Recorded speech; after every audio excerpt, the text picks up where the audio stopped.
What's poppin', y'all? It's Wild Card Weekend. It's time for me to give you guys my predictions. So here we go. First up, we got the Bengals against the Raiders. A team that's been red hot for most of the year against a team who just barely made the playoffs, despite everything that they've been through this season with their coach getting fired and players acting a fool. And Joe Burrow, he's a very, very solid quarterback with a massively good arm and very good weapons on the offensive side of the ball. But he doesn't have much playoff experience.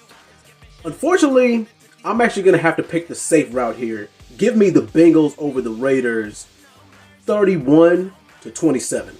Next up, we got the 9-8 Eagles going against the 13-4 Tampa Bay Bucks. Now, a lot of people would argue that this game should be a blowout, but I think it's going to be a hell of a lot closer than people give it credit for.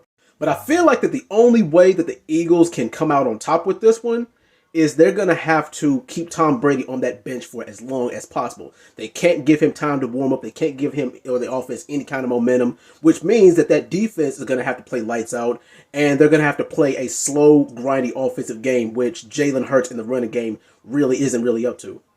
Once again, I'm going to go safe route here. Give me the Bucks 28-24 over the Eagles. Now, this is an interesting one. We got an AFC East matchup between the Patriots and the Buffalo Bills.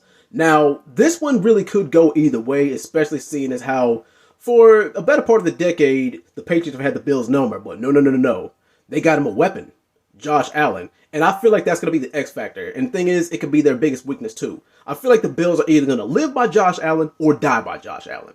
And I'm pretty sure that Bill Belichick himself has got something fancy cooked up for him, but we're going to see about that. But on the defensive side of the ball, the Patriots have a lot of holes. They have not been that good. But we'll see if they can exploit that.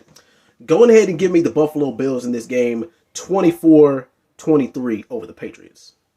Next up, we got the Dallas Cowboys going up against the San Francisco 49ers.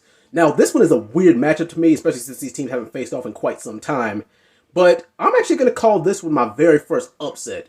Going ahead and give me the 49ers over the Cowboys in this one, 31-28.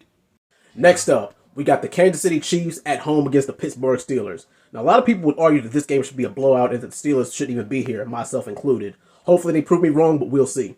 But Kansas City is a heavy favorite because they have one of the most talented and elite offenses in the entire NFL. Now, the only way that I see the Steelers coming out on top of this game is if, one, their defense plays lights out, and two, Kansas City completely falls apart. Penalties, turnovers, the whole 9 yards. They're going to have to capitalize on every single one. Mistake-free football is going to have to happen. But I'm going to play it safe. Going ahead and give me the Kansas City Chiefs 30-21.